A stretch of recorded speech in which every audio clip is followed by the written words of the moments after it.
Now on Radio 4, the A to Z of Dr. Johnson, a season celebrating 300 years since the birth of Samuel Johnson, the poet, wit, creator, and one of the first English dictionaries, and the most quoted English writer after Shakespeare. Kenneth Cranham stars as Samuel Johnson, and Paul Higgins is James Boswell in Boswell's Life of Johnson, dramatised by Robin Brooks.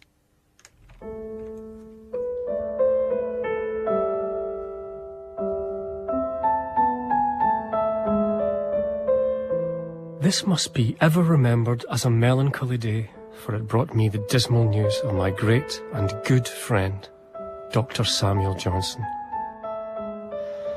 His physician, Dr. Broxby, favoured me with a very full letter dated on Monday the 13th, the day of his death. I was stunned and in a kind of maze. I had company engaged to sup with us, and as it might have appeared a vain affectation to forbid their coming, I received them and behaved with much ease and said nothing of the dismal news. I did not shed tears. I was not tenderly affected. My feeling was just one large expanse of stupor. In the evening, I read 2 accounts of Dr. Johnson's death in the Public Advertiser and the London Chronicle.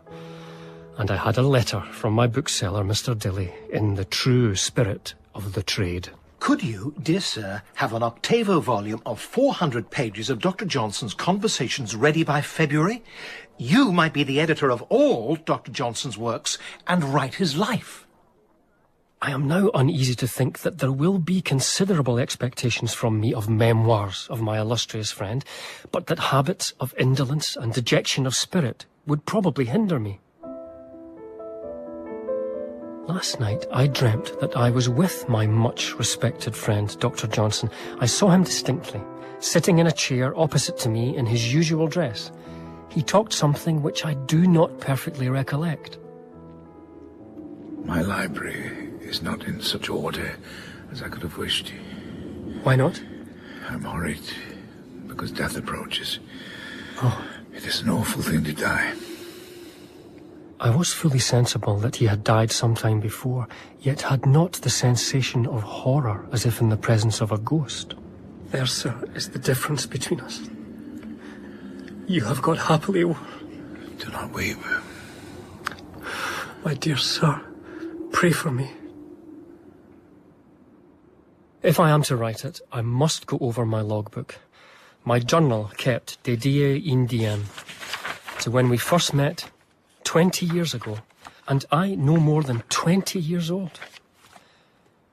Tuesday, December the 14th, 1762.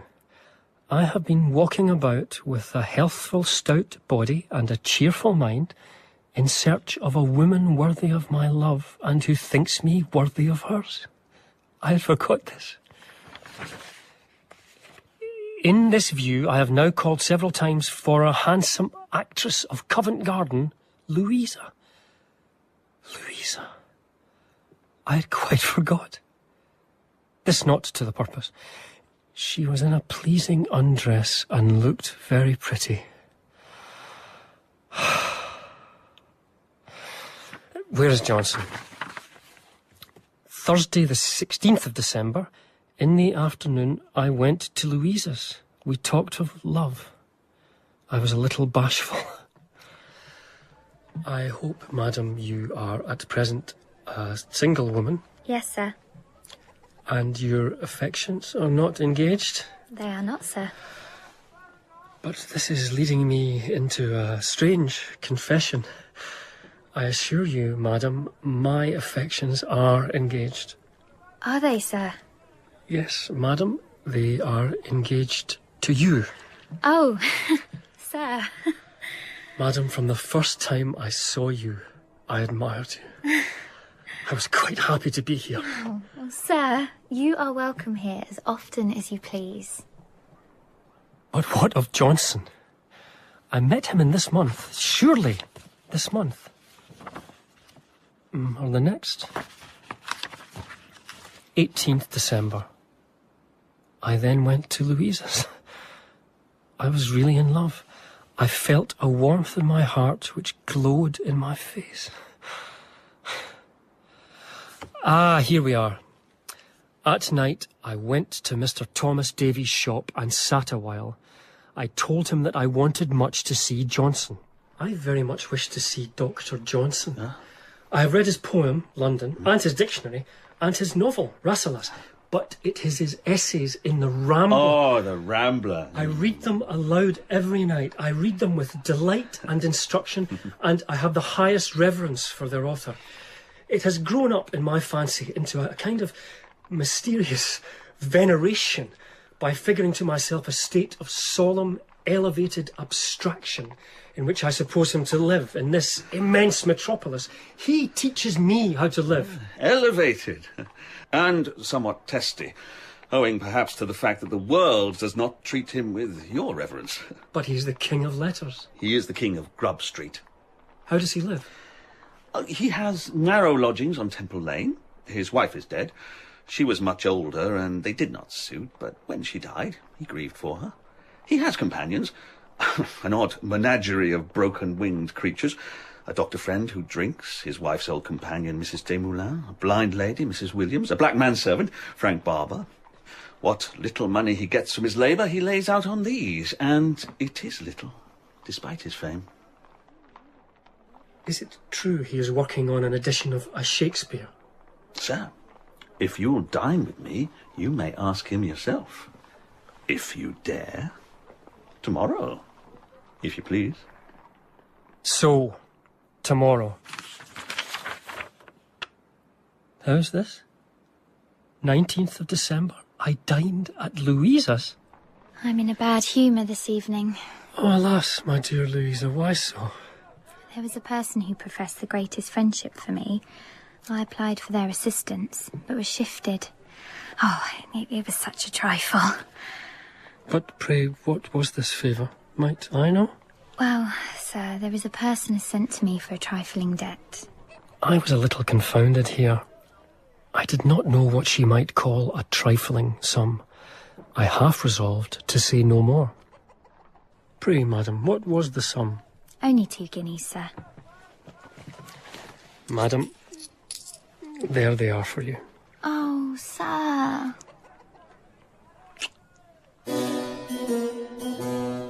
I kissed her with great warmth.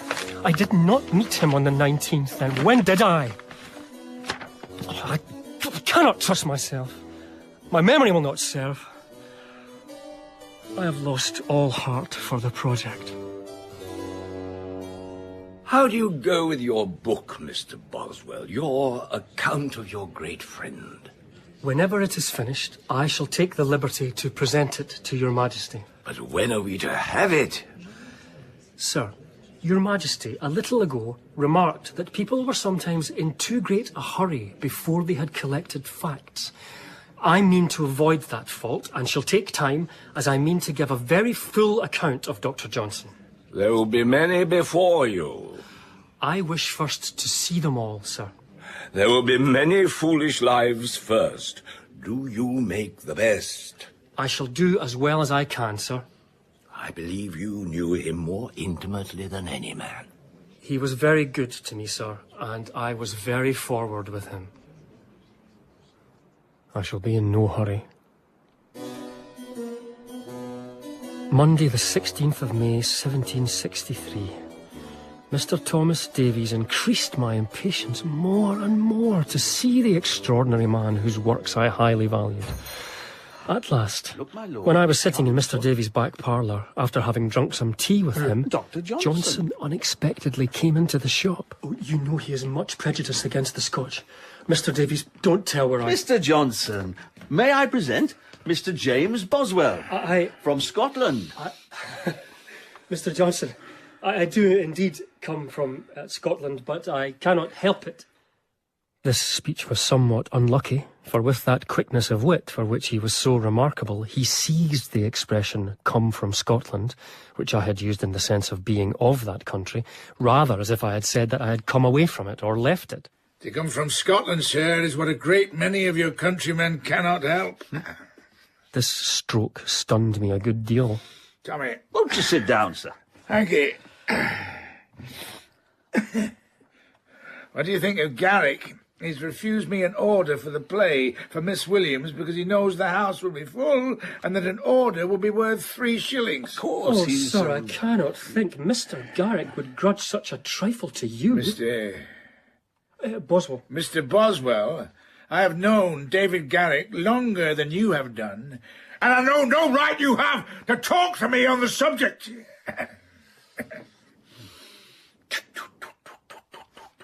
Perhaps I deserved this check, but I now felt myself much mortified, and began to think that the hope I had long indulged of obtaining his acquaintance was blasted. Tom, I must go. Forgive me, sir.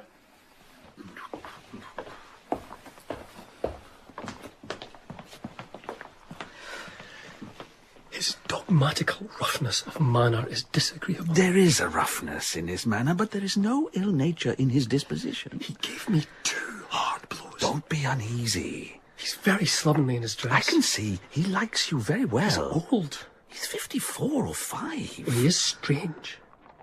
I'm sorry to leave. I have another engagement. I will ask him if you might take the liberty of waiting on him at his chambers. Would you like that? Yes. Of all things. A week later, I went and waited upon Mr. Samuel Johnson at his chambers in the Temple. He received me very courteously, but it must be confessed that his apartment and furniture and morning dress were sufficiently uncouth. His brown suit of clothes looked very rusty. He had on a little old shrivelled, unpowdered wig, which was too small for his head. His shirt neck and knees of his breeches were loose, his black worsted stockings ill drawn up, and he had a pair of unbuckled shoes by way of slippers. As he sat in his chair, he commonly held his head to one side towards his right shoulder and shook it in a tremulous manner, moving his body backwards and forwards, and rubbing his left knee in the same direction with the palm of his hand. In the intervals of articulating, he made various sounds with his mouth, sometimes as if ruminating, sometimes giving a half-whistle, sometimes as if clucking like a hen, sometimes protruding it against his upper gums in front, as if pronouncing quickly under his breath. Generally, when he had concluded a dispute, by which time he was a good deal exhausted by violence and vociferation, he used to blow out his breath like a whale. But all these slovenly particularities were forgotten the moment that he began to talk. Mankind have a great aversion to intellectual labour, Bozzy? But even supposing knowledge to be easily attainable, most people would be content to be ignorant than would take even a little trouble to acquire it. Some gentlemen, whom I do not recollect, were sitting with him, and when they went away, I also rose. Nay, Mr. Boswell, don't go. Sir, I am afraid that I intrude upon you. It is benevolent to allow me to sit and hear you. Sir, I'm obliged to any man who visits me. I love company. I generally go abroad at 4 in the afternoon and seldom come home till 2 in the morning. But do you not think it wrong to live thus and not make more use of your great talents? It is a bad habit, I freely own. On reviewing, at the distance of years, my journal of this period, I wonder how, at my first visit, I ventured to talk to him so freely, and that he bore it with so much indulgence. He shook me by the hand at parting. Come again. You will come again. Come often. I would not have dared to presume on you, sir. Why not? You gave me a hard set down at our first interview. Oh, Popo, never mind these things. Come to me as often as you can. I shall be glad to see you. I sallied forth to the piazzas in a fine flow of animal spirits and burning with fierce desire. I am an acquaintance of Dr. Johnson. Saturday, January the 1st. I conducted my charming companion Louisa to a hackney coach, and away we drove to the destined scene of delight. We contrived to seem as if we had come off a journey. We were shown to our room. Sweet delirium. Oh, sir. The friendly curtain of darkness concealed our blushes. We awaked from sweet repose after the luscious fatigues of the night. I got up between 9 and 10 and walked out till Louisa should rise.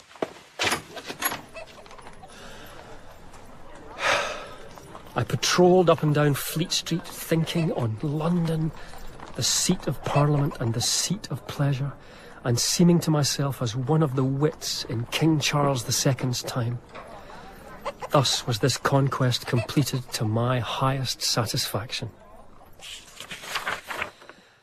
I was at this time so occupied, shall I call it, or so dissipated by the amusements of London that my next meeting with Johnson was not till Saturday, June the 25th. Sir, I look upon every day to be lost in which I do not make a new acquaintance. I had learnt that his place of frequent resort was the Mitre Tavern in Fleet Street, where he loved to sit up late, and I begged I might be allowed to pass an evening with him there soon, which he promised I should. I called on him, and we went thither at 9. We had a good supper and port wine, of which he then sometimes drank a bottle, and wishing to avail myself of the opportunity which I fortunately had of consulting a sage, I opened my mind to him ingenuously, and gave him a little sketch of my life, to which he was pleased to listen with great attention. A revolution of some importance in my existence has just taken place. My growing inclination was to take a commission in the Foot Guards. My father's wishes are that I study the law. My father is a judge. A judge. And in compliance with his wishes, I have agreed to study law. I am set out for Utrecht to hear the lectures in that university and then proceed on my travels. I am heir to my father's estate, Auchinleck. He is the laird and so shall I be. But my father is somewhat narrow in his notions. But he is one of the best men in the world. Your going abroad and breaking off idle habits may be of great importance to you. A man with talent such as yours may furnish us with useful observations upon any foreign country. Do you really think, sir, that I would be capable of writing an account that would deserve to be read? Yes. I find I am at ease with you, sir. I wish I was so easy with my father. He's not much older than you, and however respectable, has not more learning or greater abilities to depress me. But what is the reason for... Why, sir, I am a man of the world. I live in the world. I take in some degree the colour of the world as it moves along. Besides, sir, there must always be a struggle between a father and a son, while one aims at power and the other at independence. I have not yet acquired much knowledge. May I ask your advice as to my studies? Don't talk of study now. I will give you a plan, but it will require some time to consider of it. Will you really take charge of me? Had it been foretold to me some years ago that I should pass an evening with the author of the Rambler, how I should have exulted. Sir, I'm glad we have met. I hope we shall pass many evenings and mornings too together. Give me a hand. I've taken a liking to you. We finished a couple of bottles of port and sat till between 1 and 2 in the morning. Since my being honoured with the friendship of Mr. Johnson, I have more seriously considered the duties of morality and religion and the dignity of human nature. I have considered that promiscuous concubinage is certainly wrong. It is contributing one share towards bringing confusion and misery into society, and it is a transgression of the laws of the Almighty Creator.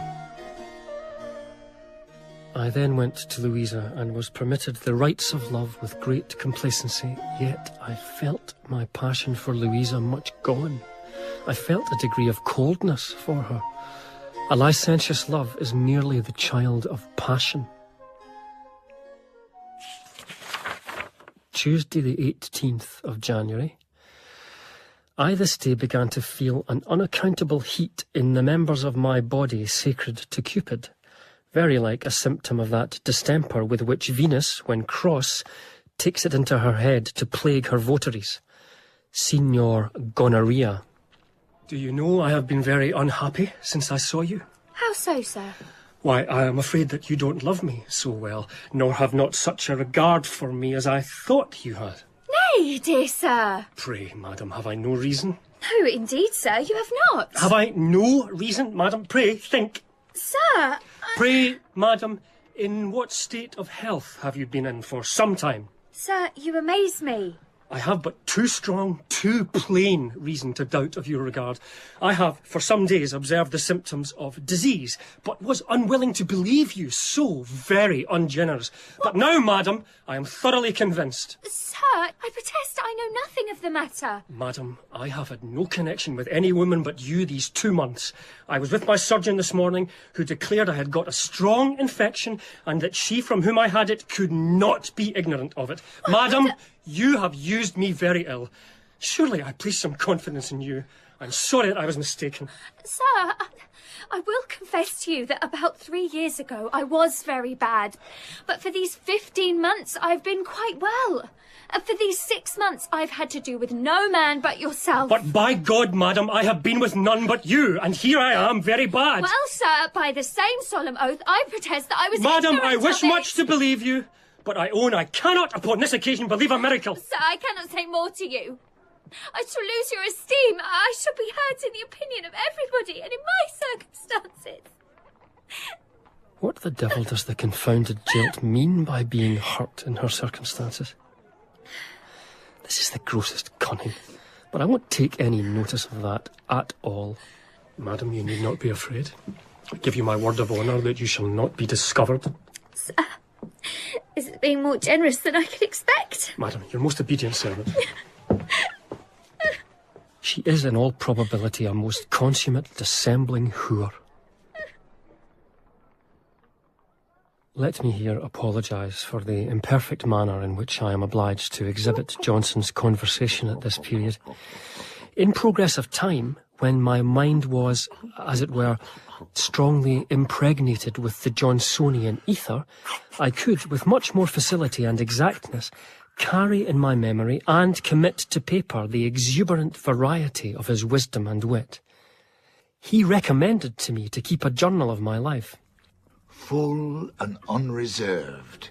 It is a very good exercise and will yield you great satisfaction when the particulars have faded from your memory. I am fortunate enough to have a coincidence of opinion with you upon this subject, sir. I have kept such a journal for some time. I am very glad to have your approbation. Keep it private, though. Private. I like to record everything. I'm afraid I've put in too many little incidents. Oh, there is nothing, sir, too little for so little a creature as man. It is by studying little things that we attain the great art of having as little misery and as much happiness as possible. At night, Mr. Johnson and I supped in a private room at the Turk's Head coffee house in the Strand. Mr. Johnson said he loved the acquaintance of young people. In the first place, I don't like to think myself growing old.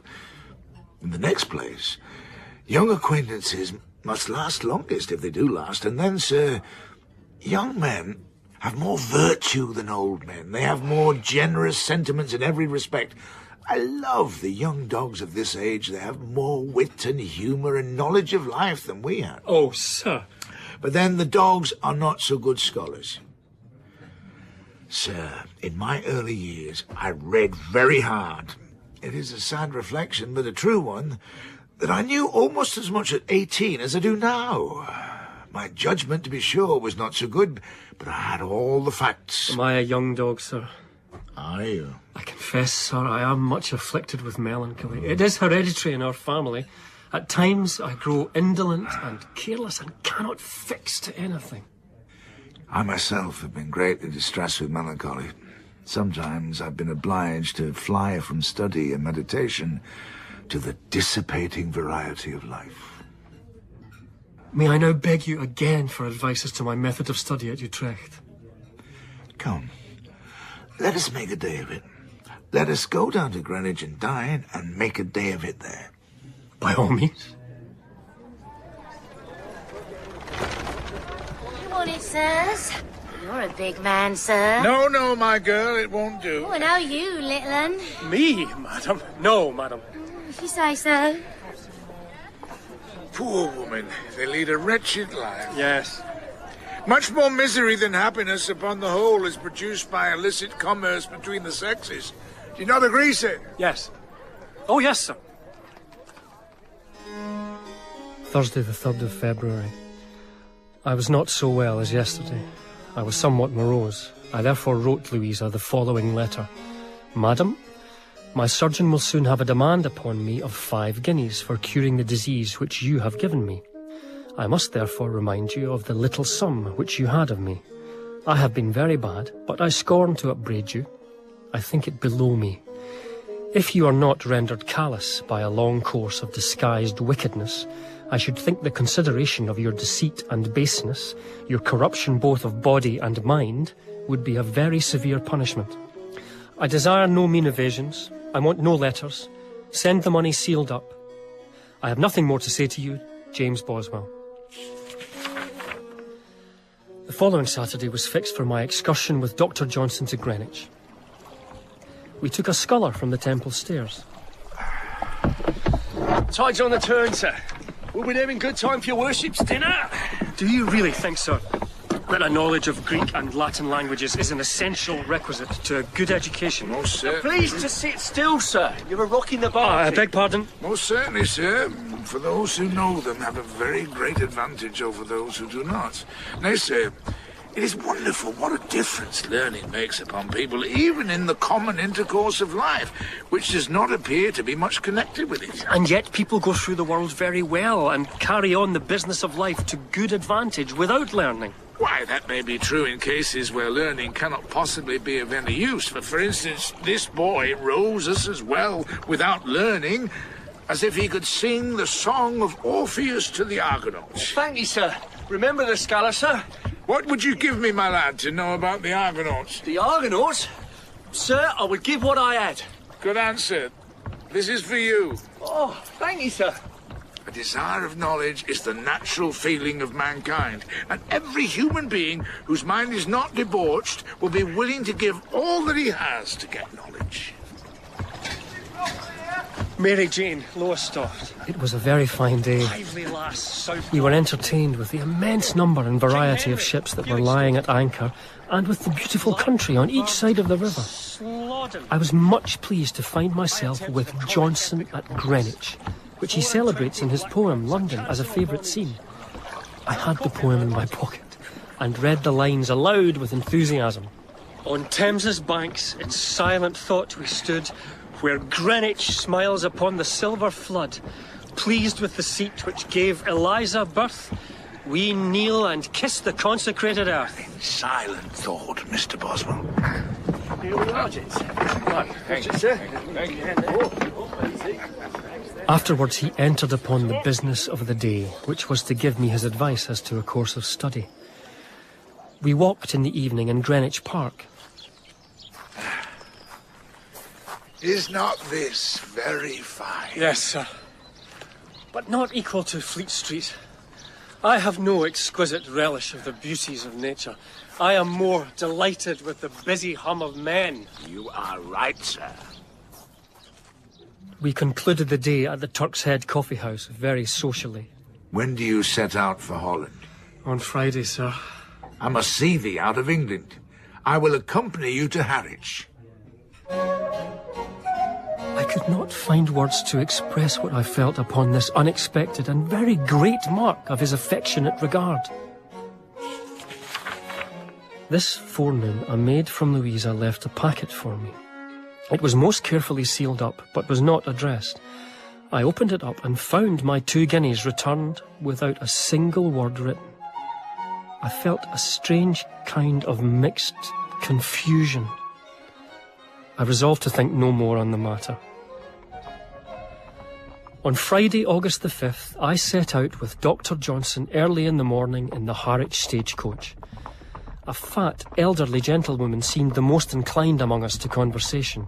Well, I've done my best to educate my children. Indeed, madam. I'd never suffer them for a moment to be idle. I wish, madam, you would educate me too, for I've been an idle fellow all my life. I'm sure, sir, you have not been idle. No, madam, it is very true. And this young gentleman with me has been idle. He was idle at Edinburgh. His father sent him to Glasgow, where he continued to be idle. He then came to London, where he has been very idle. And now he's going to Utrecht, where he will be as idle as ever. How did you expose me so? Oh, but they know nothing about you. They will think of it no more. Next day we got to Harwich to dinner. We went and looked at the church. After we came out, we stood talking of Bishop Berkeley's ingenious sophistry to prove the non-existence of matter, and that everything in the universe is merely ideal. We are all satisfied his doctrine is not true, but it is impossible to refute it. Oh, say you so? I shall never forget the alacrity with which he answered, striking his foot with mighty force against a large stone till he rebounded from it. I refute it thus. Oh! My revered friend walked down with me to the beach, where we embraced and parted with tenderness.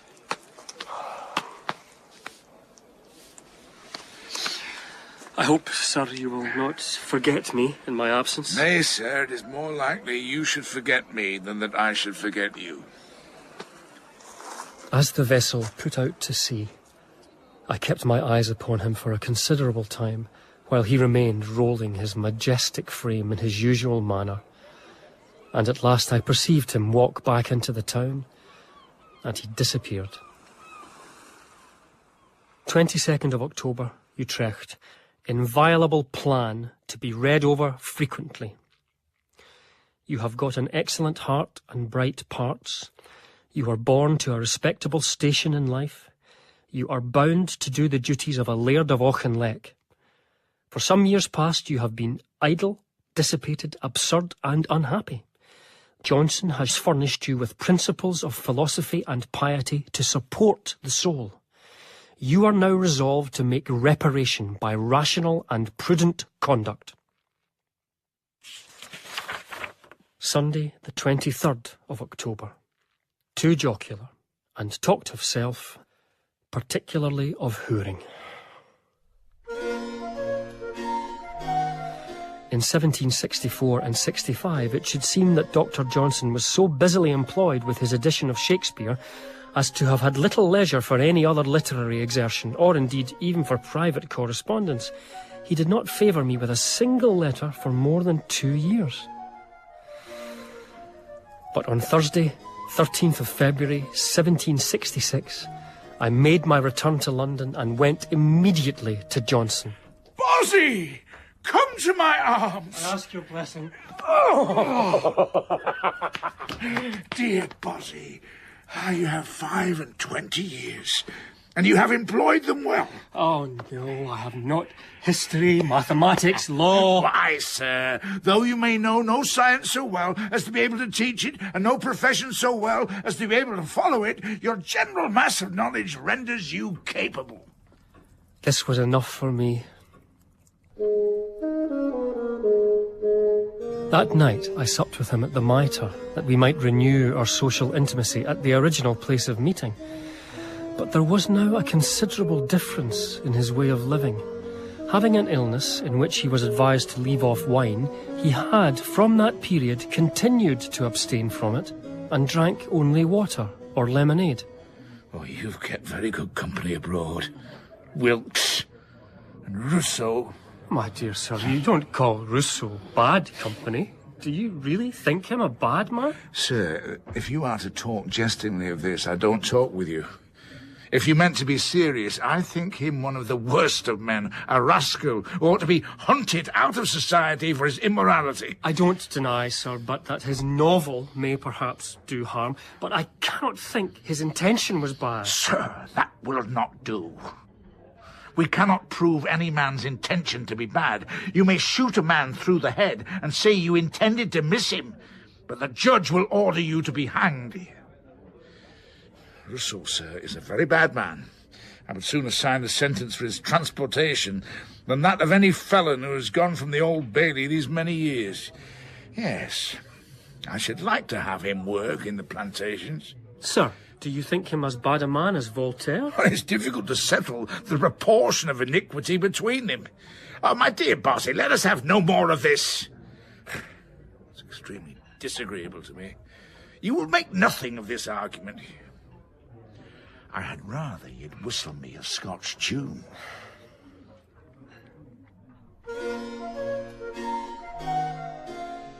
Dr. Goldsmith was one of the brightest ornaments of the Johnsonian school. Goldsmith's respectful attachment to Johnson was then at its height, for his own literary reputation had not yet distinguished him so much as to excite a vain desire of competition with his great master. He was a native of Ireland. His mind resembled a fertile but thin soil. He had no settled system of any sort, so that his conduct must not be strictly scrutinised, but his affections were social and generous. He boasted to me at this time of the power of his pen in commanding money. He told me that he had sold a novel, his Vicar of Wakefield, for £400. But Johnson told me the truth of it. I shall give it authentically from his own exact narration. I received one morning a message from poor Goldsmith that he was in great distress. As it is not in my power to come to you, I beg you, my dear friend, to come to me as quickly as possible. I sent him a guinea and promised to come to him directly. I accordingly went as soon as I was dressed and found that his landlady had arrested him for his rent, at which he was in a violent passion. I perceived that he had already changed my guinea and had got a bottle of Madeira and a glass before him. That hag, that sycorax, that withered, wrinkled-dogged, flinty-hearted daughter of the Gorgon! That desiccated old cunt! I put the cork into the bottle, desired he would be calm, and began to talk to him of the means by which he might be extricated. I have a novel, ready for the press. Somewhere. I can hardly get the damn thing done for distraction.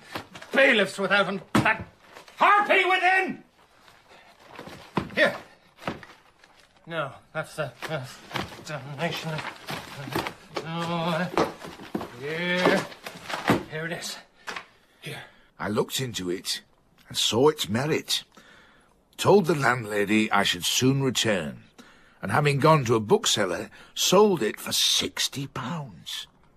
I brought Goldsmith the money, and he discharged his rent, not without rating his landlady in a high tone for having used him so ill. £60? Oh. Stuff it up your arse, woman. My next meeting with Johnson was when Dr. Goldsmith and I called on him with the hope of prevailing on him to sup with us at the Mitre. We found him indisposed. Come then, we will not go to the Mitre tonight, since we cannot have the big man with us. Johnson then called for a bottle of port, of which Goldsmith and I partook while our friend, now a water drinker, sat by us. I think, Mr. Johnson, you don't go near the theatres now. You give yourself no more concern about a new play than if you had never had anything to do with the stage. Why, sir, our tastes greatly alter. The lad does not care for the child's rattle, and the old man does not care for the young man's whore. Nay, sir, but your muse was not a whore. Sir, I do not think she was, but as we advance in the journey of life, we drop some of the things which have pleased us, whether it be that we are fatigued and don't choose to carry so many things any farther, or that we find other things which we like better. But, sir, why don't you give us something in some other way? Aye, sir. We have a claim upon you. Oh, no, sir. I'm not obliged to do any more. A man is to have part of his life to himself. A physician who has practised long in a great city may be excused if he retires to a small town and takes less practice. Now, sir, the good I can do by my conversation bears the same proportion to the good I can do by my writings that the practice of a physician retired to a small town does to his practice in a great city. But I wonder, sir, you have not more pleasure in writing than in not writing. Sir, you may wonder.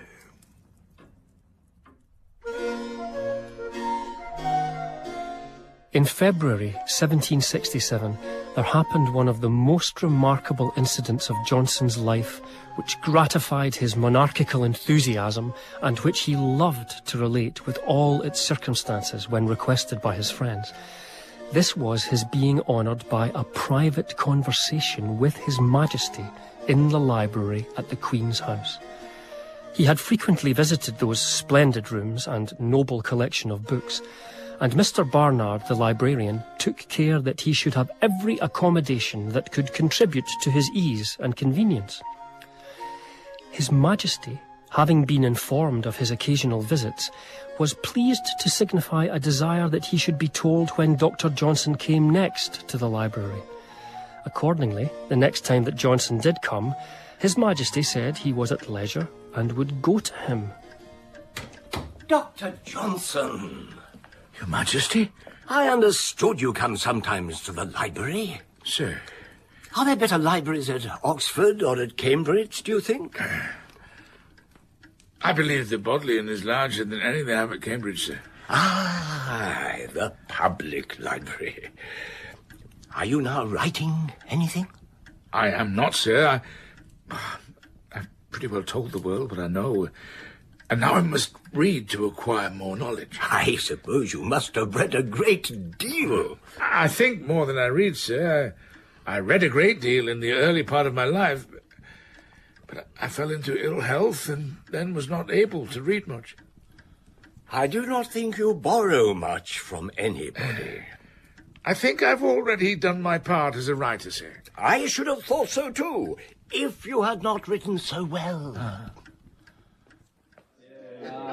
When he paid you such a high compliment, did you make any reply? No, sir. When the king had said it, it was to be so. It was not for me to bandy civilities with my sovereign. At Sir Joshua Reynolds, a circle of his friends collected round him to hear his account of this memorable conversation. Well, they may talk of the king as they will, but he is the finest gentleman I've ever seen. I found His Majesty wished I should talk, and I made it my business to talk. I find it does a man good to be talked to by his sovereign. In the first place, a man cannot be in a passion. But, Johnson, was you not conscious of... Here some question interrupted him, which is to be regretted. But during all this time in which Dr. Johnson was employed in relating the particulars of what passed between the king and him, Dr. Goldsmith remained unmoved upon a sofa at some distance, affecting not to join in the least in the eager curiosity of the company. Goldsmith, you're not envious at the singular honour enjoyed by our friend? You're not fretting with chagrin? Not at all. I apprehend that in all this he has relinquished his purpose of furnishing me with a prologue to my play. That is all. But at length the frankness and simplicity of his natural character prevailed. He sprung from the sofa and advanced to Johnson in a kind of flutter. Well, sir, you acquitted yourself in this conversation better than I should have done, for I should have bowed and stammered through the whole of it. Perhaps he will come to see your new play, and then you may. Oh, I wish he would. Not that it would do me the least good. No, sir, I cannot allow this affectation to pass. It is mighty idle. In such a state as ours, who would not wish to please the chief magistrate? No, I do wish to please him. I remember a line in Dryden, and every poet is the monarch's friend. It ought to be reversed. Goldie, what will you write now? I could write a good fable. You have the simplicity which that kind of composition requires. And, you know, in most fables, the animals introduced do not talk in character. For instance, the fable of the little fishes who envied birds flying over their heads and petitioned Jupiter to be turned into birds themselves. Yes? The skill consists in making them talk like little fishes. Why, Dr. Johnson, this is not so easy as you seem to think. For if you were to make little fishes talk, They would talk like whales. Goldsmith's incessant desire of being conspicuous in company was the occasion of his sometimes appearing to disadvantage. When his literary reputation had risen deservedly high, and his society was much courted, he became very jealous of the extraordinary attention which was everywhere paid to Dr. Johnson. One evening he found fault with me for talking of Johnson as entitled to the honour of unquestionable superiority. Sir, you are for making a monarchy of what should be a republic. He was still more mortified when talking in a company with fluent vivacity and, as he flattered himself, to the admiration of all who were present, a foreign gentleman who sat next to him and perceived Johnson rolling himself as if about to speak, suddenly stopped him, saying, Stay! Stay! Dr. Johnson is going to say something. Now, really, This was, no doubt, very provoking.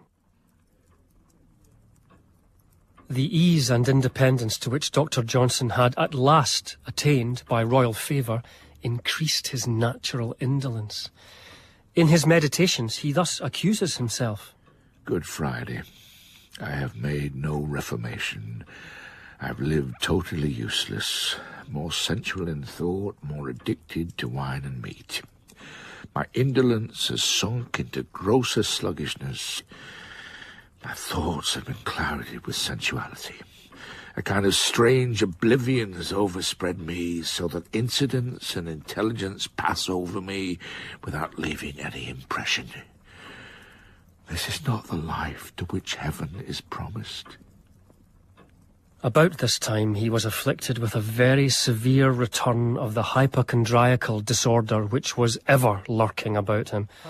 Friends admitted to visit him found him in a deplorable state.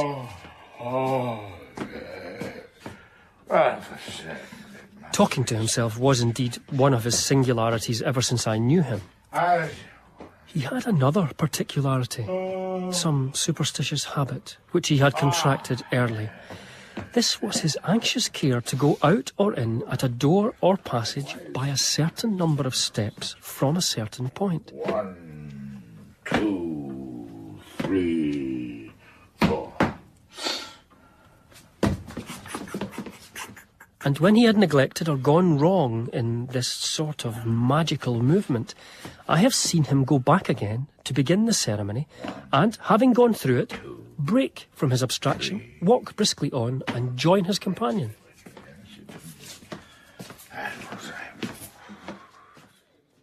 But having once recovered from his melancholy, he honoured me with his company at a dinner with Sir Joshua Reynolds, Mr. Garrick, Dr. Goldsmith, and one or two others. Garrick played round him with fond vivacity, taking hold of the breasts of his coat, and looking up into his face with lively archness, complimented him on the good health which he now seemed to enjoy.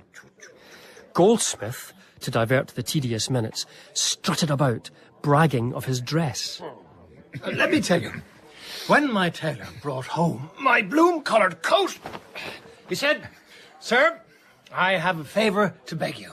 When anybody asks who made your clothes, be pleased to mention John Philby at the Harrow Water Lane." Why, sir, that was because he knew the strange colour would attract crowds to gaze at it, unless they might hear of him and see how well he could make a coat even of so absurd a colour.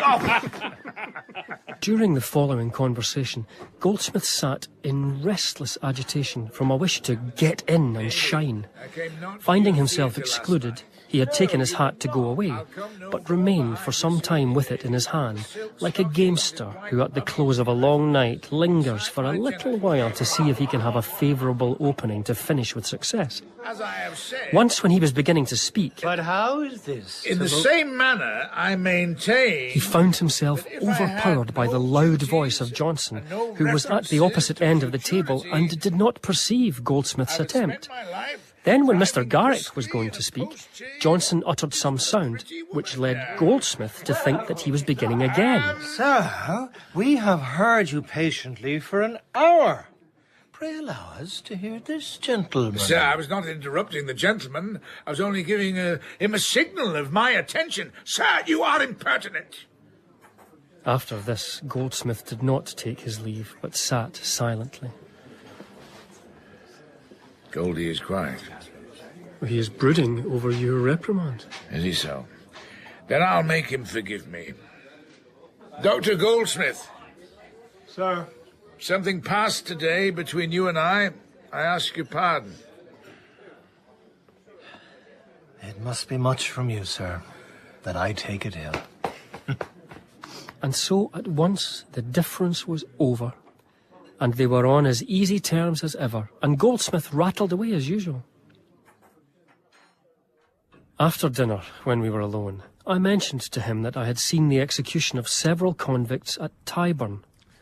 None of them seemed to be under any concern. Most of them, sir, have never thought at all. But is not the fear of death natural to man? So much so, sir, that the whole of life is but keeping away thoughts of it.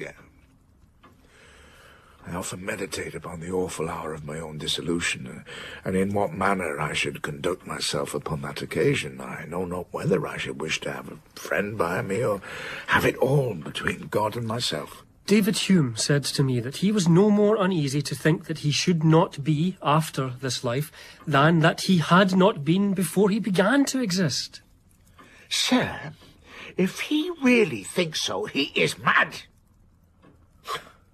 He may tell you he holds his finger in the flame of a candle without feeling pain. Would you believe him? When he dies, he at least gives up all he has. Hold a pistol to his breast and threaten to kill him, and you'll see how he will behave. But may we not fortify our minds for the approach of death?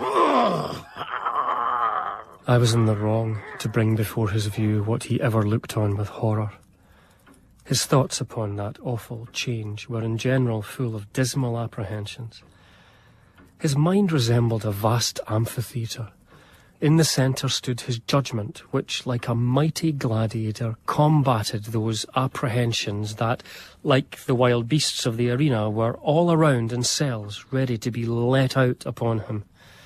After conflict, he drove them back into their dens, but not killing them. They were still assailing him.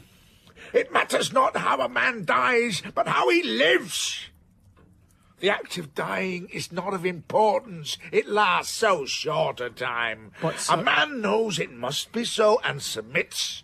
It will do him no good to whine. But, sir... Give us no more of this. Leave me now. Get you gone. Sir... Don't let us meet tomorrow. I went home exceedingly uneasy.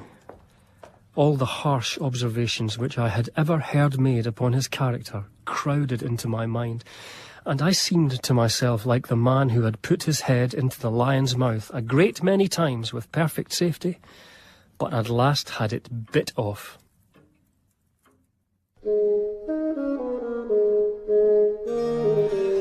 After my so rough dismissal by Dr. Johnson, I sent him a note stating that I might have been in the wrong, but it was not intentionally. He was, therefore, I could not help thinking, too severe upon me. That notwithstanding his forbidding me to visit him that day, I would call, and stay 5 minutes by my watch. I was glad that he was not alone. He used to write anonymous books, and then other books commending those books, in which there was something of rascality. Good night, sir. Well, sir, you are now in good humour. Yes, sir. I was going to leave him, and had got as far as the staircase. He stopped me. Bossie. Sir? Stay a little longer. You have all possible assurances of my affection and esteem, and there ought to be no need of reiterated professions. My regard for you is greater almost than I have words to express, but I do not choose to be always repeating it. Write it down in the first leaf of your pocket-book, and never doubt of it again. Sir. Oh, sir. This little incidental quarrel and reconciliation, which perhaps I may be thought to have detailed too minutely, must be esteemed as one of the many proofs which his friends had that though he might be charged with bad humour at times, he was always a good-natured man. When Johnson visited his famous club, which he took part to found, and which included the greatest geniuses of the age, I could not follow him there, which was a source of some disappointment to me. But I dared not ask admittance. I wish for some additional members for our literary club. Why, sir? To give it an agreeable variety. Sir Joshua. You are right, Goldie. When people have lived a great deal together, they know what each of them will say on every subject. A new understanding, therefore, is desirable. There could be nothing new among ours. We have travelled over one another's minds. Sir, you've not travelled over my mind, I promise you. But Boswell is a very clubbable man. Ozzy, I've put you up for the club. Oh. You will this evening be balloted for as candidate for admission. I have proposed you, and Beauclerk is very zealous for you. Oh? The gentlemen went away to their club, and I was to wait at Beauclerk's till the fate of my election should be announced to me. I sat in a state of anxiety, which even the charming conversation of Lady Diana Beauclerk could not entirely dissipate, and I ardently wish for his acquaintance. Mr. Edmund Burke, will he vote for you? I don't know. Mr. Garrick? I don't know. Dr. Goldsmith? Sir Joshua? I don't... Yes? Mr. Boswell. Yes? I'm sorry to say... Yes? You are chosen. Oh!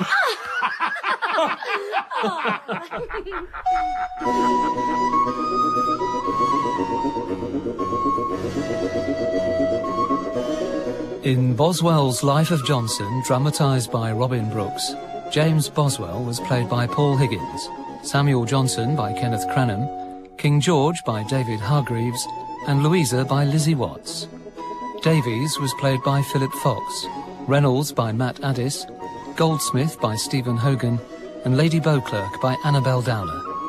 The director was Claire Grove.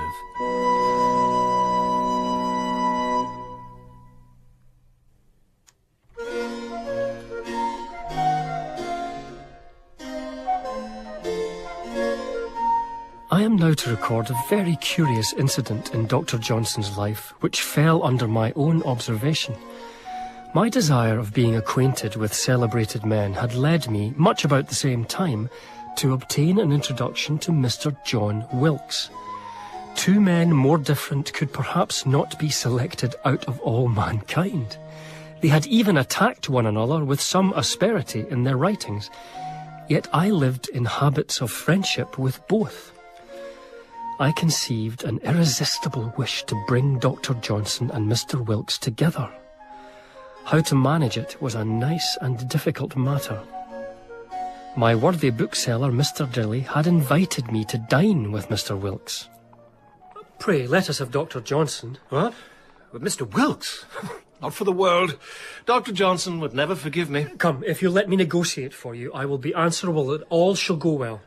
Nay, if you will take it upon you, I'm sure I shall be very happy to see them both here. Notwithstanding the high veneration which I entertained for Dr. Johnson, I was sensible that he was sometimes a little actuated by the spirit of contradiction, and by means of that I hoped I should gain my point. I therefore, while we were sitting quietly by ourselves in his house in an evening, took occasion to open my plan thus. Mr. Dilly, sir, sends his respectful compliments to you, and would be happy if you would do him the honour to dine with him on Wednesday next, as I must soon go to Scotland. Sir, I'm obliged to Mr. Dilly. I will wait upon him. Provided, sir, I suppose, that the company which he is to have is agreeable to you. What do you mean, sir? What do you take me for? Do you think I'm so ignorant of the world as to imagine that I am to prescribe to a gentleman what company he is to have at his table? I beg your pardon, sir, for wishing to prevent you from meeting people whom you might not like. Perhaps he may have some of what he calls his patriotic friends with him. Well, sir, and what then? What care I for his patriotic friends, Paul? Well, I should not be surprised to find Jack Wilkes there. And if Jack Wilkes is there, what is that to me, sir? My dear friend, let us have no more of this. I'm sorry to be angry with you, but really, it is treating me strangely to talk to me as if I could not meet any company whatever occasionally. Pray, forgive me, sir. I meant well. Thus I secured him. Upon the much-expected Wednesday, I called on him about half an hour before dinner to see that he was ready on time. I found him very busy putting his books in order, and as they were generally very old ones, clouds of dust were flying around him. He had on a pair of large gloves, such as hedgers use. His appearance put me in mind of my uncle's description of him, a robust genius born to grapple with whole libraries. Bossie! This is a pleasure, sir. How is this, sir? Don't you recollect that you are going to dine at Mr. Dilly's? Sir, it went out of my head. I've ordered dinner at home with Mrs. Williams. But, my dear sir, you know you were engaged to Mr. Dilly, and I told him so. He will expect you and will be much disappointed if you don't come. Well, you must talk to Mrs. Williams about this. Here was a sad dilemma. He had accustomed himself to show Mrs. Williams such a degree of humane attention that if she would be obstinate, he would not stir. I hastened down to the poor blind old lady's room. Oh, Mrs. Williams. Sir? Forgive me, madam. I am in great uneasiness. How so, sir? Dr. Johnson has engaged to me to dine this day at Mr. Dilly's, but he has told me that he has forgotten this engagement and has ordered dinner at home. Yes, sir. Dr. Johnson is to dine at home, and what of that? Madam, his respect for you is such that I know he will not leave you unless you absolutely desire it. But as you have so much of his company, I hope you will be good enough to forgo it for a day. Eh? Mr. Dilly is a very worthy man and will be vexed if the doctor neglects him today. So? And then, madam, be pleased to consider my situation. I carried the message and I assured Mr. Dilly that Dr. Johnson was to come. And no doubt he has made a dinner and invited a company and boasted of the honour he was to have. I shall be quite disgraced if the doctor is not there. Hmm. Oh, please, Mrs. Williams, dear Mrs. Williams, dearest lady, let me give you a bus. Mr. Boswell. Gracious lady. Well, you may tell him that all things considered, he should go. Oh, thank you, Mrs. Williams. I flew back to him, still in dust and indifferent in his choice to go or stay. But as soon as I had announced to him Mrs. Williams' consent... Frank! Frank! A clean shirt! Very soon I had him seated in a hackney coach, and I exulted as much as a fortune hunter who has got an heiress in a post-chaise with him to set out for Gretna Green. When we entered Mr. Dilly's drawing room, he found himself in the midst of a company he did not know. I kept myself snug and silent. Mr. Dilly. Dr. Johnson. Who is that gentleman? Mr. Arthur Lee. Is he? He is an American. An American?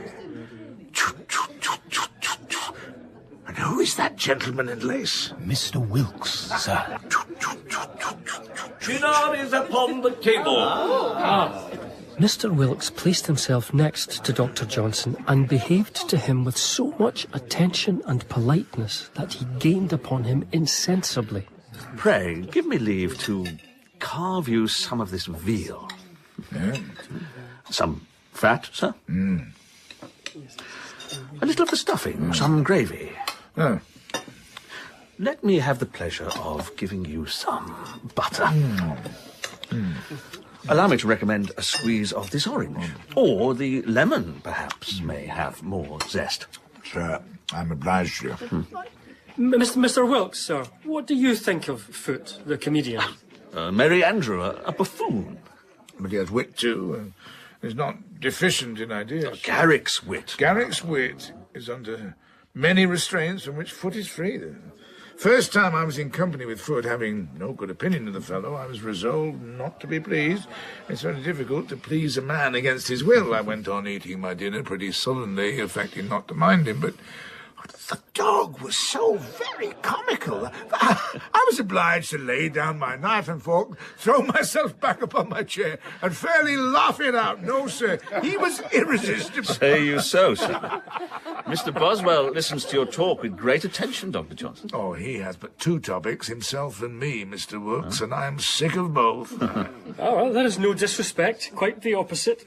Another glass of wine with you, Mr. Wilkes? With pleasure, sir.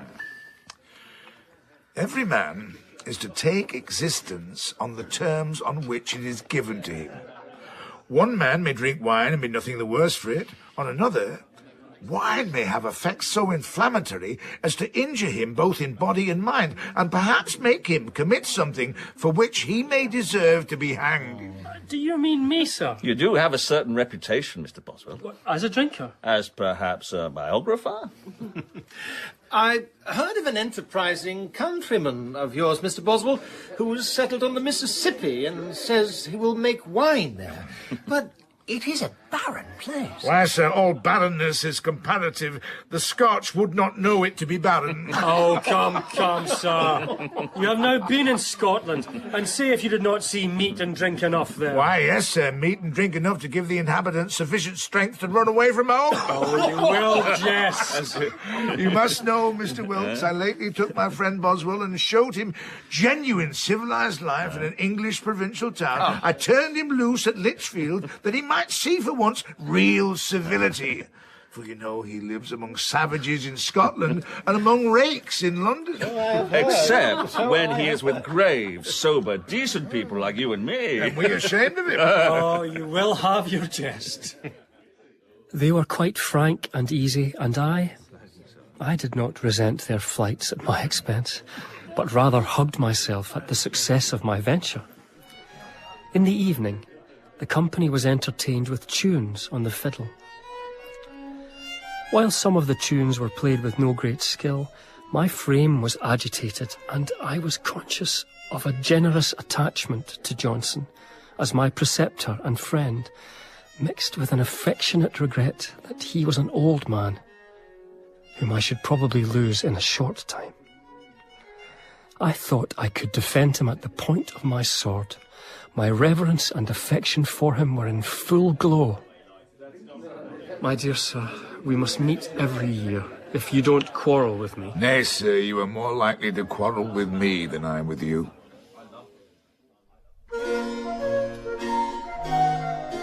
This year was distinguished by his being introduced into the family of Mr. and Mrs. Thrale.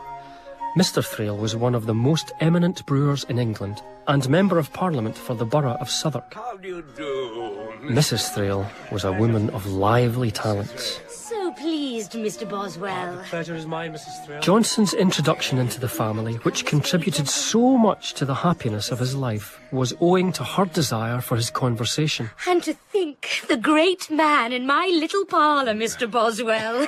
Mrs. Thrale was short, plump and brisk. She has herself given us a lively view of the idea which Johnson had of her person on her appearance before him in a dark-coloured gown. You little creatures should never wear those sort of clothes. They're unsuitable in every way. Have not all insects gay colours? Dr. Johnson, how dare you make such a metaphor in my own hive and eating my own honey? Why, because Mrs. Thrale was enchanted with Johnson's conversation for its own sake, and had also a very allowable vanity in appearing to be honoured with the attention of so celebrated a man. I had the pleasure of seeing Dr. Johnson at Mrs. Thrale's. He was much there, and less engaged now in his literary labours. When business is done, what remains but pleasure? And where should pleasure be sought but under Mrs. Thrale's influence? Oh, Dr. Johnson. Madam, forgive me. I had conversation enough with her to admire her talents, and to show her that I was as Johnsonian as herself, when I was invited to dine at Streatham. How do you go on with him? I never know what he will say. One must learn to please. I do not know for certain what will please Dr. Johnson, but I know for certain that it will displease him to praise anything, even what he likes, extravagantly. At dinner he laughed at querulous declamations against the age on account of luxury, increase of London, scarcity of provisions and other such topics. I mentioned that I had in my possession the life of Sir Robert Sibbald. It is, I believe, the most natural and candid account of himself that was ever given by any man. How, as an instance? He tells how he embraced the ancient religion, continued very steady in it for some time, but found the rigid fasting imposed by the Church very severe, and so returned to Protestantism. I think you had better let it alone. To discover such weakness exposes a man when he is gone. Nay, it is an honest picture of human nature. How often are the primary motives of our greatest actions as small as Sybil's? But may they not as well be forgotten? No, madam. A man loves to review his own mind. That is the use of a diary or journal. As the ladies love to see themselves in a glass. A very pretty illusion. As a lady adjusts her dress before a mirror, so Boswell adjusts his character by looking at his journal. I had, before dinner, repeated a ridiculous story told me by an old man who had been a passenger with me in the stagecoach today. Mrs. Thrale called it. The story told you by the old woman. No, madam. Give me leave to catch you in the fact it was not an old woman, but an old man. I presumed to take an opportunity, in presence of Johnson, of showing this lively lady how ready she was, unintentionally, to deviate from the exact authenticity of narration. He gave a very earnest recommendation of what he himself practised with the utmost conscientiousness. A strict attention to truth. Accustom your children, mistress, constantly to this. If a thing happened at one window, and they, when relating it, say it happened at another, do not let it pass, but instantly check them.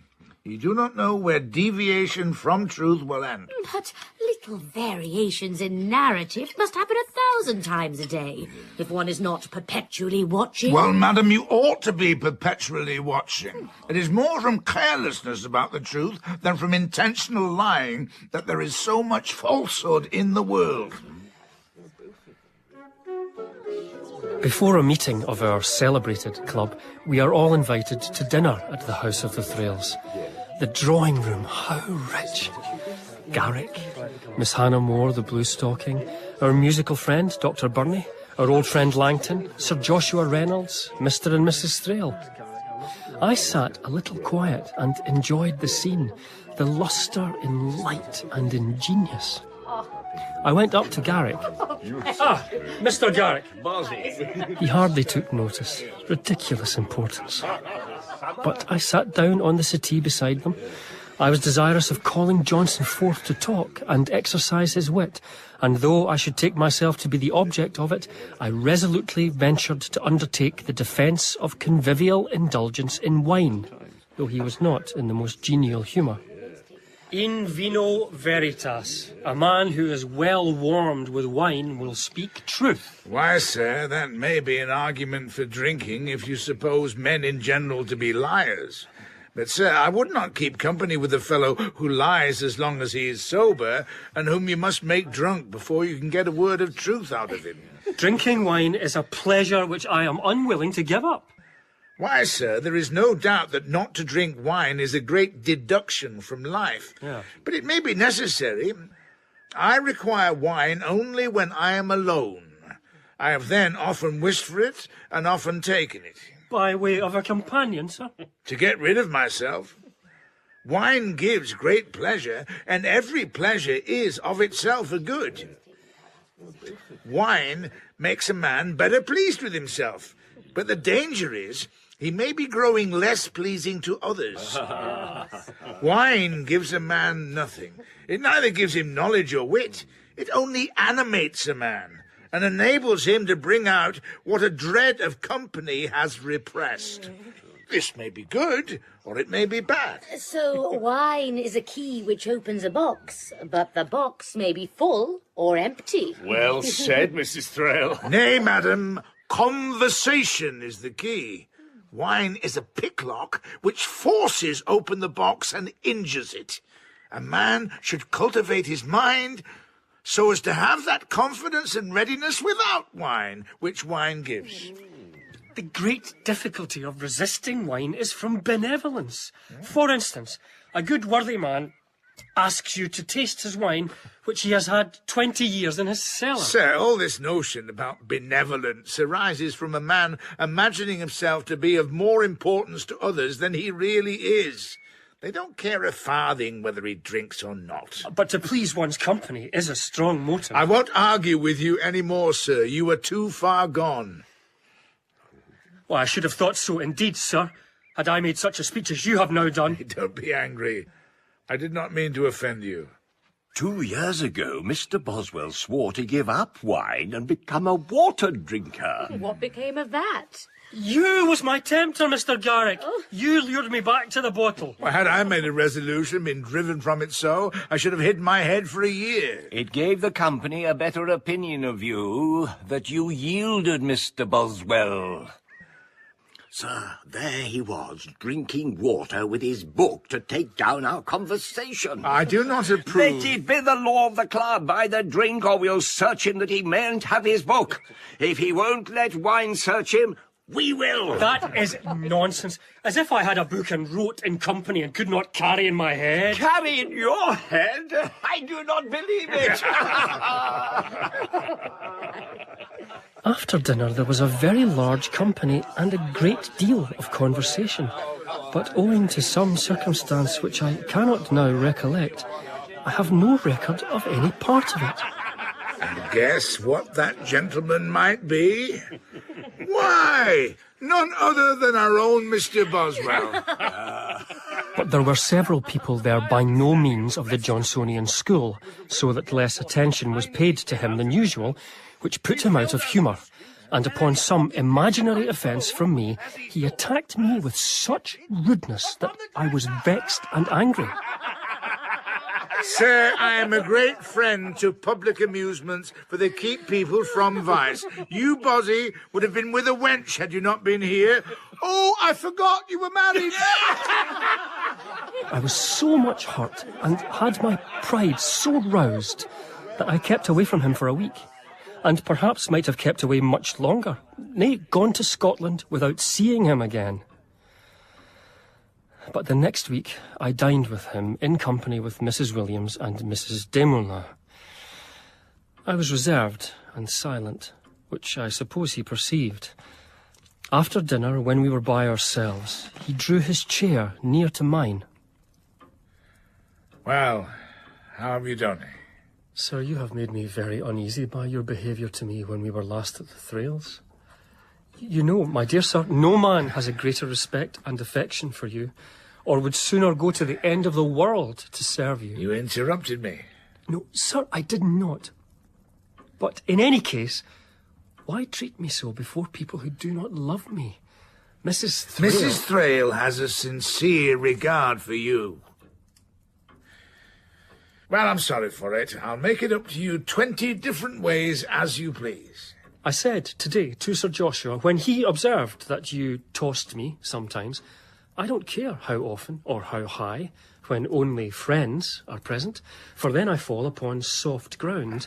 But I do not like falling upon stones, which is the case when enemies are present. I think this is a pretty good image, sir. Sir, it is one of the happiest I have ever heard. Bozzy. Sir.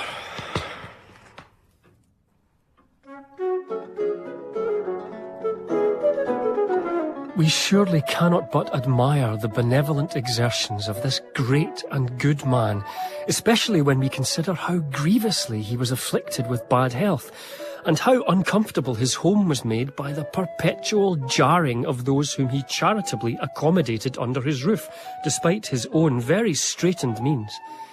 He has sometimes suffered me to talk jocularly of his group of females and call them his seraglio. He thus mentions them, together with the honest Dr. Levitt, in one of his letters. Williams hates everybody, Levitt hates Desmoulins and does not love Williams, Desmoulins hates them both, Paul loves none of them. Paul Carmichael was a woman of the streets. Dr. Johnson found her lying there, near lifeless one day, carried her home on his back, took her in and cared for her. She has lived with him for many years, though she does not accord well with the house. Because she is a stupid slut, sir. But it was in conversation with Mrs. Desmoulins, who had known Dr. Johnson since the days of his marriage, when she was a young girl and he no more than 30. It was in conversation with this old lady that I made a strange discovery. After dinner, when the doctor had retired to take a nap, and Mrs. Williams was also gone, Mrs. Desmoulins and I remained. Now, Ma'am, let us be free. We are both married people. Pray tell me, do you really think Dr. Johnson ever offended in point of chastity? I do not believe he ever did. Is it true that he was even chaste with his wife? Sir, you are much mistaken. There never was a man who had stronger amorous inclinations than Dr. Johnson.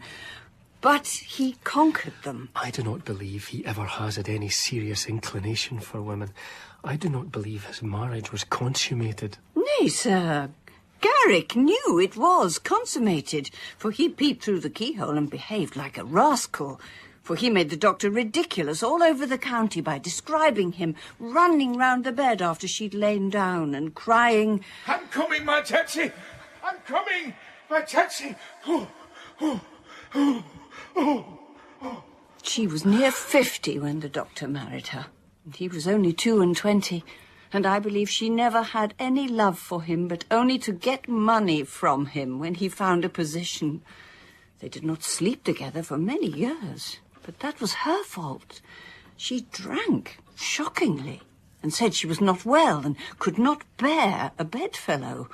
And I remember once when at Hampstead a young woman came on a visit, I lay in the room with Mrs. Johnson in a small bed. She said, "It will not hold you both, so if you promise not to tell Mr. Johnson, you shall sleep with me. But if he should know this, he'd say, 'If you can bear a bedfellow, why not me as well as another?'" Perhaps he was so bad a bedfellow she could not bear him, and this made her take to drinking. He had no passion. Nay, sir, I tell you, no man had stronger, and nobody had an opportunity to know more about that than I had. I am sure, madam, were I to indulge that passion, I should think you a very agreeable object. But from what you have said, I beg leave to ask you if the doctor ever made any attempt upon you. No, sir. I have told you he commanded his passion. But when I was a young woman and lived with Mrs. Johnson at Hampstead, when they were living apart, he used to come 2 or 3 days in the week and out until 2 or 3 in the morning. The maid went to bed, as she could not be kept up, and I used to sit up for him. And I have warmed his bed with a pan of coals and sat with him in his room many an hour in the night, and had my head on his pillow. What, when he was in bed? Yes, sir. He'd desire me to go out of the room and he'd go to bed, but to come back in a little while. Talk to me, dear lady. And I have come and sat on his bedside and laid my head on his pillow. And he showed strong signs of that passion? Yes, sir. But I always respected him as a father. What would he do? Would he fondle you? Would he kiss you? Yes, sir. Dear lady, dear lady. But he never did anything that was beyond the limits of decency. He conquered his violent inclination? Yes, sir. He'd push me from him and cry, "Get you gone." Oh, one can see. So you saw the struggle and the conquest? I did. I do own I could not have had resolution to have resisted him. I cannot imagine it of any woman. There is something in his figure so terribly disgusting. Yet, sir, one cannot tell. His mind is such. You know, sir, he spent hundreds of pounds in supporting Betty, my Scotch maid, afterwards maid to Mrs. Williams. She was an abandoned, diseased creature, and when the workhouse was proposed, he said no. Her feelings are as delicate as yours.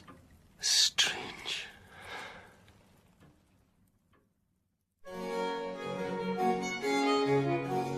The greater part of each year I spent on my estate and my legal practice in Scotland. I had taken a wife and in time became a father, but for 3 or 4 precious months I would to London each spring and there pick up the threads of old friendship. Having so arrived in London one April morning, I hastened to wait on Dr. Johnson at his house. Being informed that he was at Mr. Thrale's in Streatham, I went thither and found them in talk. I was kindly welcomed. He was in full glow of conversation, and I felt myself elevated as if brought into another state of being. There is great spirit and power in what Burton says, Mr. Thrale. How many times... Mrs. Thrale and I looked to each other while he talked, and our looks expressed our congenial admiration and affection for him. How is your wife, Mr. Boswell? How is Scotland? Oh, very well, Mrs. Thrale. But how pleasant it is to be here. I am intellectually restored by the doctor, by transfusion of mind. There are many who admire and respect Mr. Johnson, but you and I love him. We all then spoke of love. Those who were never in love never were happy, for nature will vindicate her own feelings and revenge the insults offered her. My peace has never been disturbed by the soft passion, so it seldom comes into my head to talk about it. Madam, no person ever yet treated the passion of love with contempt, except from stupidity or disappointment. What is love, apart from that well-known passion raised by desire? 2 other sorts. Love that one feels for one's friend, the delight one has in his company, the pride one shares in his praises. The other is that love which is excited by tenderness, as the love one has for one's children. When my daughters are growing, I shall keep them out of the world so much as I can. But solitude is the nurse of love. In the tumult of company, a girl has neither time nor inclination to listen to tender speeches. The ball, the show are not dangerous things, no. 'Tis the tete-a-tete, the private friend, the kind consoler, the constant companion that is dangerous. The public lover is not to be feared. Not for all. If you shut up any man and woman for 6 months together, they will inevitably fall in love. If young enough. But if at the end of that term you would throw each of them into assemblies and let them change partners at pleasure, they would soon forget their mutual attachment. Come in to dine, my dear sir. He seemed very happy with Mr. and Mrs. Thrale. They were so much pleased with him that his invitations to their house were more and more frequent, till at last he became one of the family, and an apartment was appropriated to him in their house at Southwark and their villa at Streatham. You do great good for him, madam. It is a great kindness to see to his wants, and give him the pleasures and comforts that otherwise he could not obtain. At what cost to myself, Mr. Boswell? Mr. Johnson loves late hours.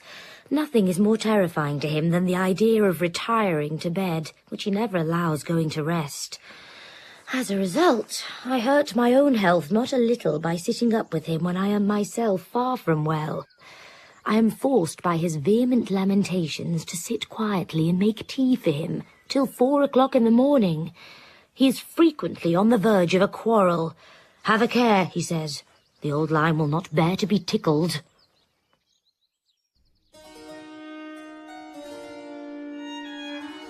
About this time, Dr. Johnson fell prey to a desperate melancholy. Hester, the black dog is on my back. He lamented to me the horrible condition of his mind. Mr. Boswell was in Scotland, so who should help him? Hester. Mr. Thrale and I took him in and nursed him, and for a great while he was more with us in Streatham than in his own house. His behaviour became more and more dependent on me. How many times has this formidable Dr. Johnson kissed my hand, aye, and my foot too, upon his knees? A woman has such power between the ages of 25 and 45 that she may tie a man to a post and whip him if she will. And when the black dog visited, he could not trust himself. Shall I keep to my room? You must restrain me. Your judgment and vigilance may come to the rescue of my weakness. I desire that you should hold me in a slavery that you can make happy for me. My dear sir, shake off these uneasy weights. Forget yourself. Take wine. No. Do not quarrel with your governess for not using the rod enough. Dissipation is a glorious medicine. I believe Mr. Boswell will be at last your best physician. There is no help for me. And then, alas, after many troubles, my poor Thrale expired. I was in the house. I felt almost the last flutter of his pulse, and looked for the last time upon the face that for some years had never been turned upon me, but with respect and benignity. Mr. Thrale's death was a very essential loss to Johnson, who, although he did not foresee all that afterwards happened, continued to show a kind attention to his widow and children.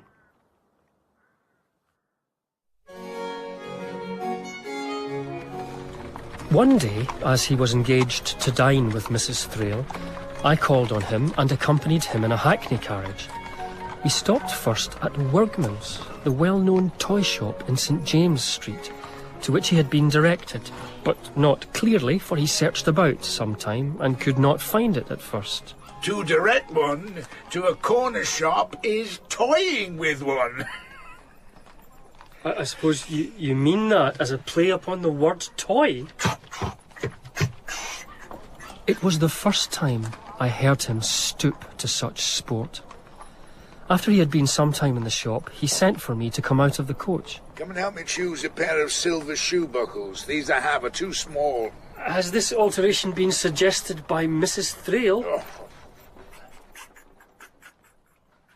Sir, I will not have the ridiculous large buckles now in fashion, and I will give you no more than a guinea for a pair. Such were the principles of the business, and after some examination... Too big. Sir. Too expensive. Sir. Too small. Sir. He was fitted. His external appearance was much improved by his association with Mrs. Thrale.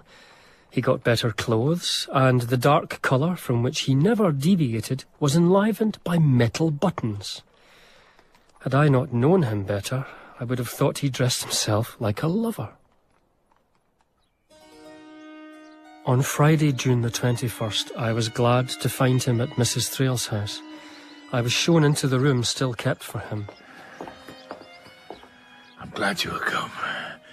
I'm very ill. He looked pale and was distressed with difficulty of breathing. But after the common inquiries, he assumed his usual strong, animated style of conversation.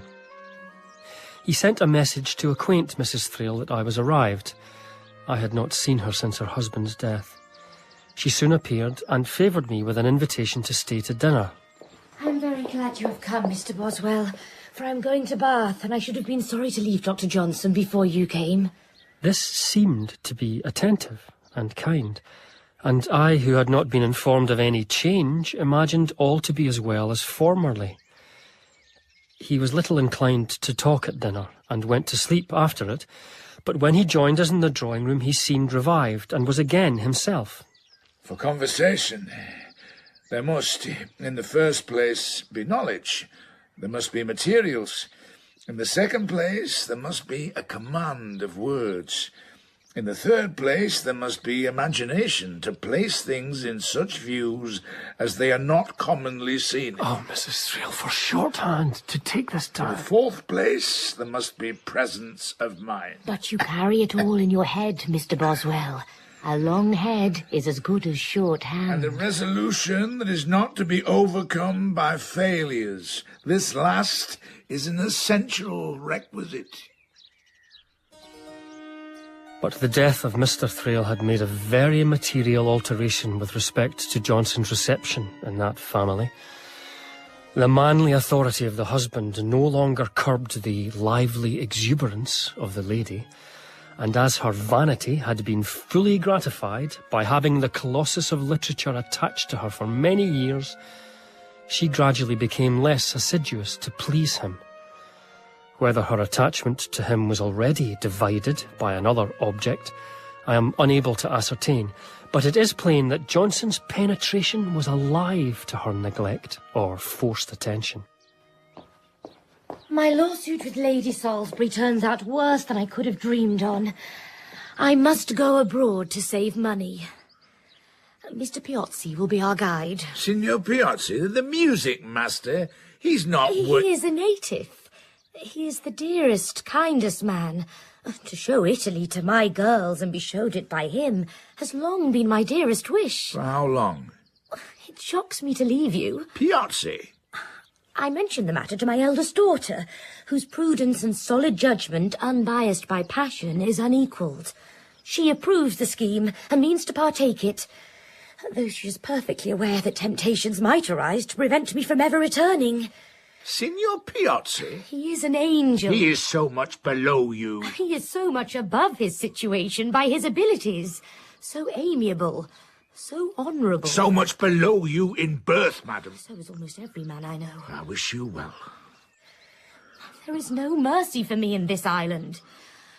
Every day the paper is full of my marriage to you. I give no reason for such impertinence, but cannot deliver myself from it. Doubtless you will return in a year or two. Go, the earlier the better. I would not go if you asked me. So, see the importance of a person to himself.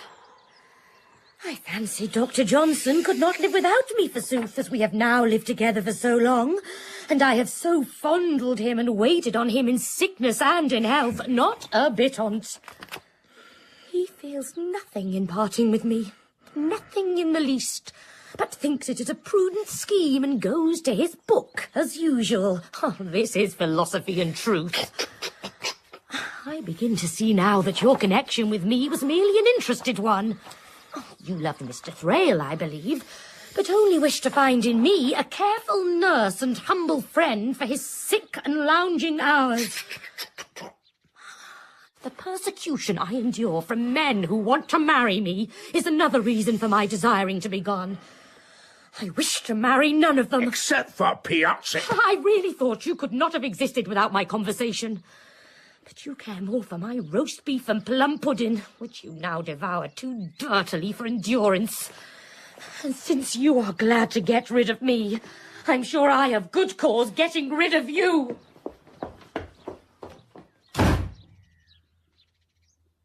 Hester? Hester? Not long afterwards, he had a dreadful stroke of the palsy. It pleased God this morning to deprive me of the powers of speech. I went to bed, and in a short time waked and sat up, when I felt a confusion and indistinctness in my head, which lasted, I suppose, about half a minute. I was alarmed, and prayed God that however he might afflict my body, he would spare my understanding. This prayer, that I might try the integrity of my faculties, I made in Latin verse. The lines were not very good, but I knew them not to be very good. Soon after, I perceived that I had suffered a paralytic stroke. I had no pain, and so little dejection in this dreadful state that I wondered at my own apathy and considered that perhaps death itself, when it should come, would excite less horror than seems now to attend it. The world passes away, and we are passing with it. But there is doubtless another world which will endure forever. Let us all fit ourselves for it.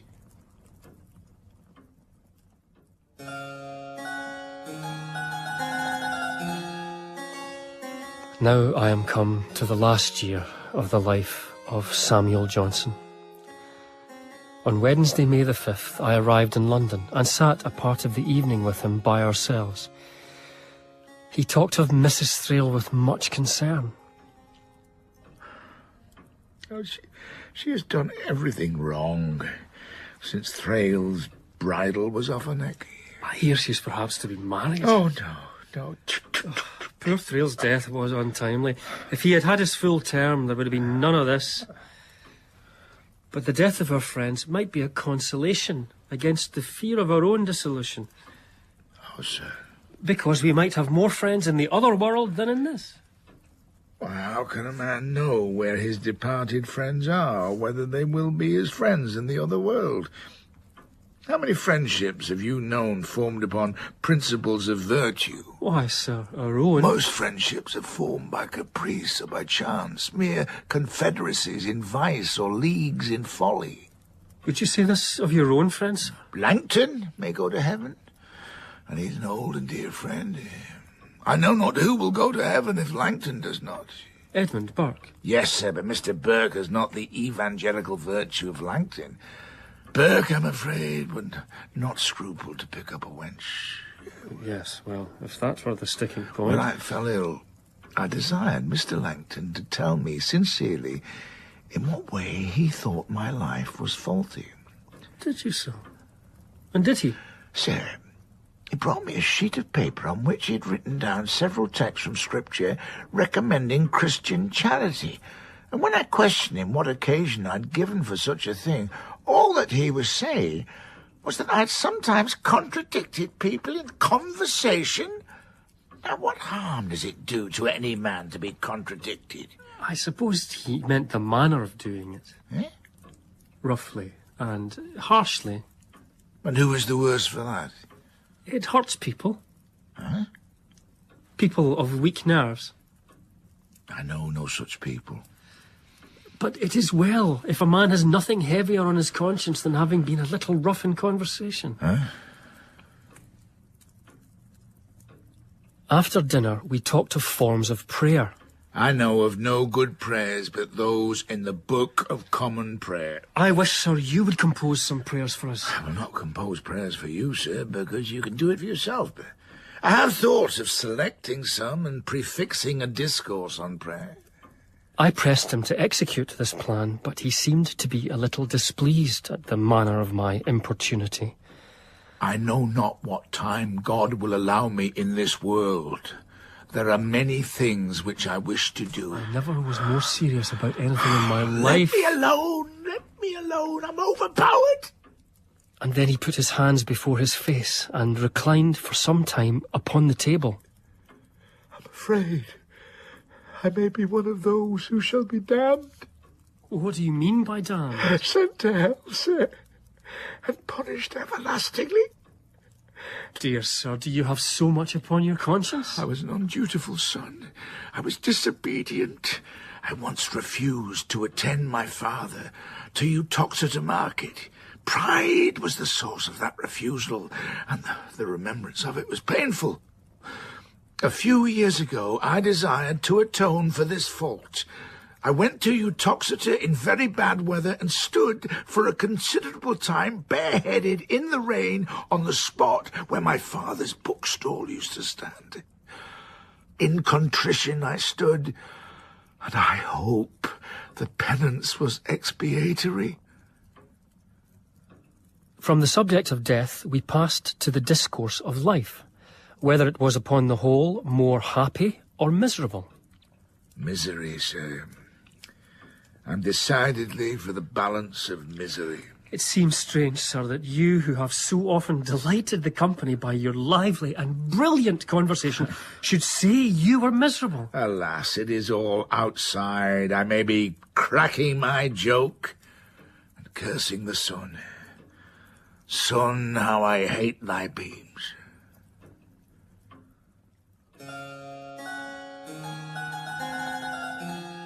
The anxiety of his friends to preserve so estimable a life made them plan for him a retreat from the severity of a British winter. The person to whom I thought I should apply to negotiate this business was the Lord Chancellor. I wrote to him, stating the case. This application was utterly unknown to Johnson himself. My dear Bozzy, I'm rather better today. I'm very anxious about you, sir, and particularly that you should go to Italy for the winter, which I believe is your own wish. It is, sir. You have no objection, I presume, but the money it would require? Why, no, sir. Then allow me to read you this. It is from the Lord Chancellor. I am much obliged to you for the suggestion, and I will adopt and press it as far as I can. It would be a reflection on us all if such a man should perish for want of the means to take care of his health. This is taking prodigious pains about a man. Oh, sir, your friends would do everything for you. God bless you. God bless you all. I also shed tears. We both remained for some time unable to speak. He rose suddenly and quitted the room. He stayed but a short time till he had recovered his firmness. Soon after he returned. I left him, having first engaged him to dine at Sir Joshua Reynolds the next day. I was never again under that roof which I had so long reverenced. On the Wednesday, the friendly, confidential dinner with Sir Joshua took place. Had I known that this was the last time I should enjoy in this world the conversation of a friend whom I so much respected, and from whom I derived so much instruction and entertainment, I should have been deeply affected. When I now look back on it, I am vexed that a single word should have been forgotten. Afterwards, I accompanied him in Sir Joshua's coach to the entry of Bolt Court. We bade adieu to each other affectionately in the carriage. When he had got down upon the foot pavement, he called out, Fare you well. And without looking back, he sprung away with a kind of pathetic briskness, which seemed a struggle to conceal uneasiness.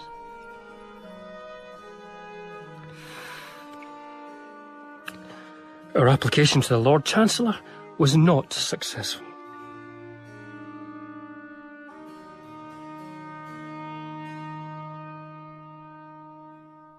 Soon after this time, Dr. Johnson had the mortification of being informed by Mrs. Thrale that what he supposed he never believed was true, namely that she was actually going to marry Signor Piozzi, her children's Italian music master. He endeavoured to prevent it, but in vain. If I interpret you aright, you are ignominiously married. If it is yet undone, let us once talk together. It is done, and the birth of my second husband is no meaner than my first. His sentiments are not meaner. It is merely his want of fortune, then, that is ignominious to your eyes. If you have abandoned your children and your religion, God forgive your wickedness. The religion to which Signor Piozzi has always been a zealous adherent will, I hope, teach him to forgive insults he has not deserved. So then, if you have forfeited your fame and your country, may your folly do you no further mischief. I, who have loved you, esteemed you, reverenced you, and served you, I, who have long thought you the first of humankind, entreat that I may once more see you. You have always commanded my esteem, and long enjoyed the fruits of a friendship never infringed by one harsh expression on my part. Never did I oppose your will, or control your wish. But till you have changed your opinion of Mr. Piozzi, let us converse no more. He now had very faint hopes of recovery, but there was in him still an animated and lofty spirit. I returned to my family, and I was no sooner arrived in Edinburgh than at once, as if plunged into a dreary vapour, all my spirits were extinguished. I was with much regret long silent. His last letter to me then came. Dear sir, I have this summer sometime amended, sometimes relapsed, but upon the whole I've lost ground very much. In this uncomfortable state your letters used to relieve. What is the reason I have them no longer? Are you sick, or are you sullen? I'm sometimes afraid that you're a mission to ride a Cymriel cause, and should be glad to know that nothing ill has befallen you or any of your family. I wrote him 2 as kind letters as I could, the last of which came too late to be read by him. On Monday, the 13th of December, he expired about 7 o'clock in the evening, with so little apparent pain that his attendants hardly perceived when his dissolution took place. I trust I shall not be accused of affectation when I declare that I find myself unable to express all that I felt upon the loss of such a guide, philosopher and friend. But I wish he had read my letter.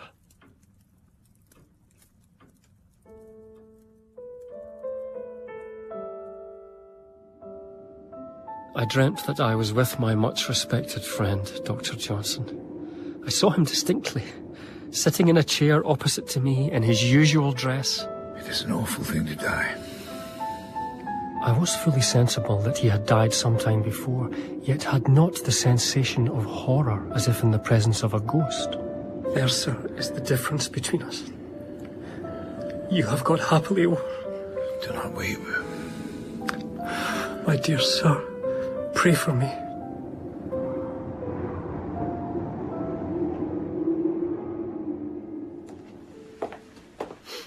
Dear Mr. Dilly. Mr. Boswell, how do you, sir? How does our magnum opus? I do not think it is in the power of words to convey to you how miserable I have been since I left you. I've heard you say that you never sat listless by the fire. Indeed not. I have, during this wretched time since the death of my friend, sat so for hours and hours. Oh, I'm sorry to hear it.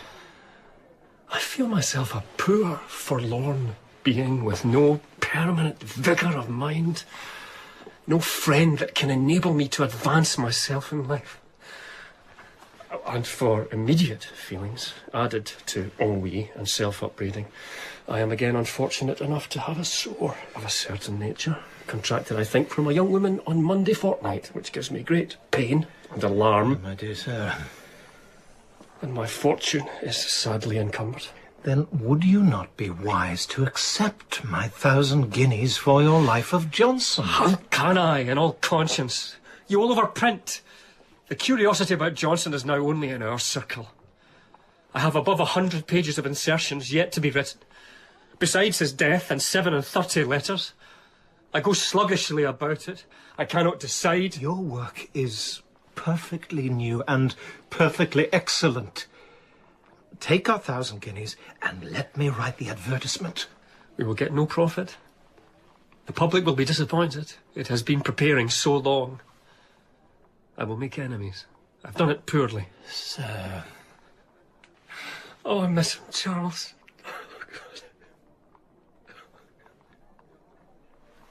I cannot do without him. I dream about him. I dream the doctor is angry with me. I'm lost without him. But he is here, sir. In your book. He lives. You have him here. Yes, but I do miss him.